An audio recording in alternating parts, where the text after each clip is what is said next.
voir comme une autre question. Et c'est un monsieur qui reste à Paris. En fait, il a juste vu la vidéo, il a été intéressé. Mais il a posé la question de savoir, parce qu'il a dit en parlant de l'ingénieur qui essaie de lancer des fusées dans l'espace, mais pourrions-nous savoir quels sont ses objectifs après quelques essais, parce qu'il ne remplira pas l'espace quinoise de débris inutiles. On lance la fusée soit pour poser des satellites de communication ou d'observation, voire des recherches diverses. Mais lui, il le fait pourquoi? Merci. Je vais essayer. Je vais d'abord répondre à sa question, mais avant, je voudrais essayer de le faire comprendre, c'est d'une manière générale.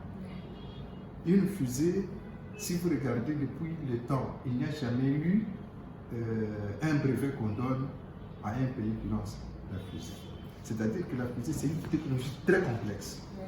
Ce qui fait que il y a des pays à compter au bout des doigts dans le monde qui lancent des fusées comme le genre de fusée qu'on appelle la fusée porteuse capable de mettre sur orbite un satellite, on appelle ça lanceur. Donc, pour faire un lanceur, est-ce que vous imaginez qu'il y a Afrique du Sud, il y a Égypte, il y a tous ces pays-là, aucun pays n'a réalisé une fusée qu'on appelle lanceur. Il n'y a pas de lanceur en Afrique, pour qu'ils comprennent. En d'autres termes, la fusée ne peut pas être subitement, que vous soyez que le professeur de l'université ou même le 10, vous vous mettez, vous vous réveillez le matin, vous dites que vous faites un lanceur. Vous rigolez de vous-même. Ça ne se fait pas comme ça. C'est un cheminement. Donc il faut devenir spécialiste en partant de toutes les équations académiques que nous connaissons, toutes les sciences tout autour, et vous partez progressivement pour arriver à ça. C'est une technologie très complexe qui peut tuer. Vous pouvez mourir quand il y a une explosion. Même en France, c'est vraiment, ce n'est pas tout le monde qui doit faire un moteur fusée. Et quand vous calculez votre moteur, ça marche, ça n'explose pas tous les jours, eh bien, on risque de l'échapper. Donc, les lanceurs, comme il le dit, vous ne pouvez pas arriver là-bas. Et c'est pour cette raison que nous sommes devenus premiers maintenant à faire une fusée qui doit entrer dans l'espace. Mais Troposphère 6, c'est la 6e fusée. Il faut partir d'une petite fusée, d'une grande, et ainsi de suite pour arriver là-bas. C'est une technologie qu'on ne donne pas à tout le monde. Ça ne se distribue pas comme des cacahuètes. Dites à notre ami, j'insiste l'ingénieur, nous faisons pour avoir un lanceur en Afrique. Notre continent doit avoir un lanceur. Donc c'est pour que notre continent ait un lanceur. Un lanceur. D'accord. Il y a pas mal de questions. Je vais poser la toute dernière. Madame, comment vous allez? Je suis accro des histoires spatiales, mais j'aimerais savoir si une fois la fusée dans l'espace, quel serait son travail? La question est à Kermelis Mbakani. Alors, il faut tout simplement savoir si une fois la fusée là-bas, ça fait quoi, c'est pourquoi? Oui, vous savez exactement ce que j'ai. D'ailleurs, j'ai même déjà donné la réponse. C'était ma première réponse. La fusée, c'est une monture. La fusée, c'est un véhicule. La fusée, c'est comme un avion. La fusée, c'est comme un véhicule. N'importe quel véhicule. Nous connaissons tout ça, des sketchs, c'est exactement ceci. La fusée permet de transporter les histoires dans l'espace. La fusée, il faut lui donner des objectifs. Pour nous, l'objectif ici, pour cette fusée, qui est une fusée charnière des études, à une fusée qui commence à côtoyer la conquête de l'espace. C'est comme ça que nous avons pris toutes les technologies, les grandes technologies autour, le vaisseau spatial, le satellite, la fusée elle-même, pour que nous sommes proches d'atteindre un lanceur capable de s'atterrir, comme je l'ai dit. C'est ça ce que nous sommes là. C'est pour transporter les expériences et nous sommes en train de travailler pour une fusée qui doit être un lanceur pour que nous générons de fonds, comme j'ai dit. Ici, nous devons quitter, il faut faire comprendre aux gens qu'il faut quitter ce qu'on appelle l'économie des fondamentaux.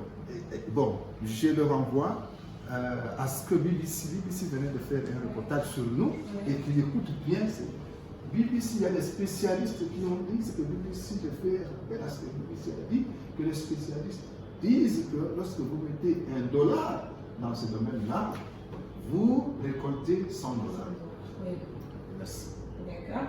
Alors, que pouvez-vous dire à ceux-là qui pensent que en fait, l'histoire avec la fusée, c'est ce genre de passe-temps? Parce que beaucoup ils pensent, ils disent, mais qu'est-ce qu'on a à faire dans tout ça? Alors, qu'est-ce que vous pouvez leur dire? Parce qu'il y en a beaucoup d'autres qui pensent que bon, c'est pour s'enrichir, il n'y aura pas grand chose, c'est toujours comme ça avec eux. Alors, qu'avez-vous à dire à ces genre de personnes qui vont vous regarder? Juste un petit message pour qu'ils pensent que ce n'est pas vraiment ce qu'ils pensent. Mes chers frères, mes chères sœurs, mes chères mamans, mes chers papas, je veux tout simplement vous dire que la fusée, la recherche de la fusée, c'est ce qui fait que le monde est devenu un monde très moderne. Vous ne pouvez pas vivre sans fusée. Vous vivez avec les éléments de la fusée chez vous à la maison. Je vous ai dit, s'il n'y avait pas de fusée, mais tout ce qui se passe au niveau de Qatar, là-bas, tout ça, les matchs, vous ne pouvez pas voir ça.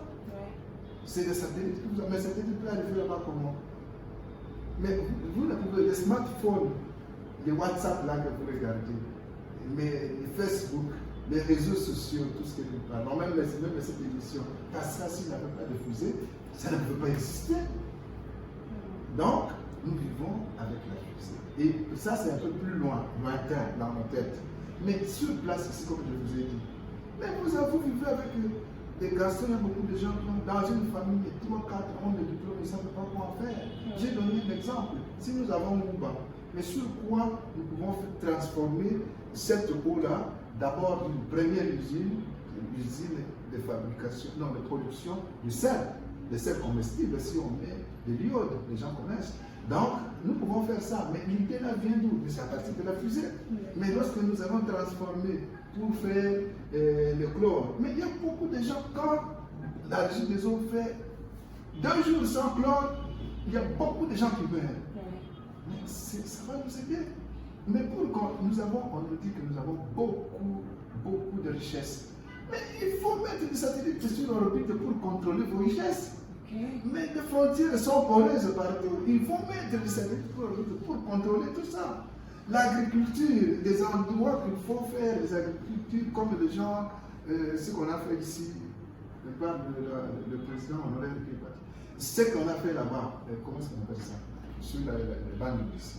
Mais il faut avoir des satellites pour voir où est-ce qu'on peut encore trouver une forêt qui a une verdure où on sait que là c'est fertile.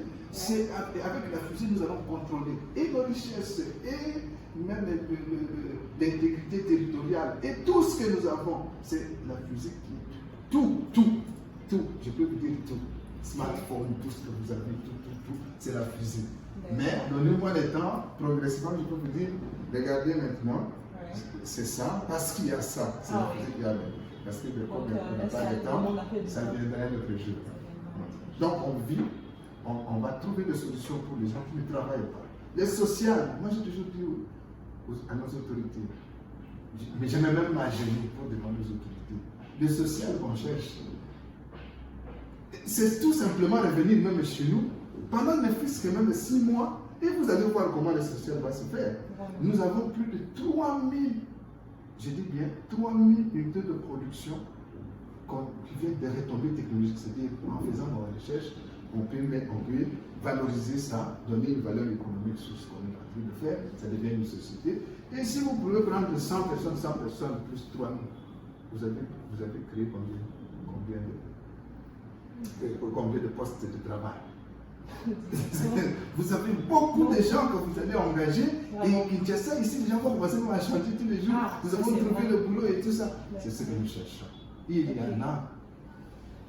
Avançons, ne réfléchissons pas. Quelqu'un disait, mais pourquoi on ne peut pas commencer par faire mais tout simplement ce que je vous dis. Le produit là qui peut sortir même du sel. Mais nous pouvons faire même des engrais chimiques. Mais vous cherchez quelque chose, c'est comme quelqu'un qui est assis sur une malle d'or, mais il est entré, il est pas choqué. En tout cas, j'espère que nous avons compris.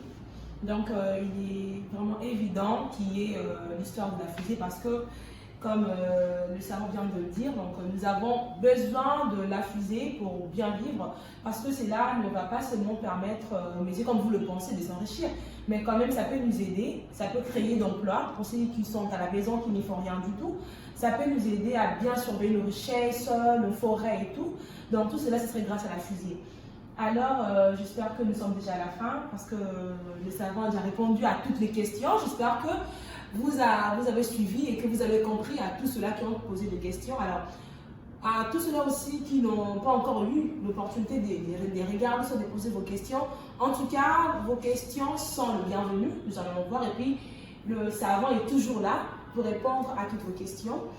Et je vous salue et puis je vous donne rendez-vous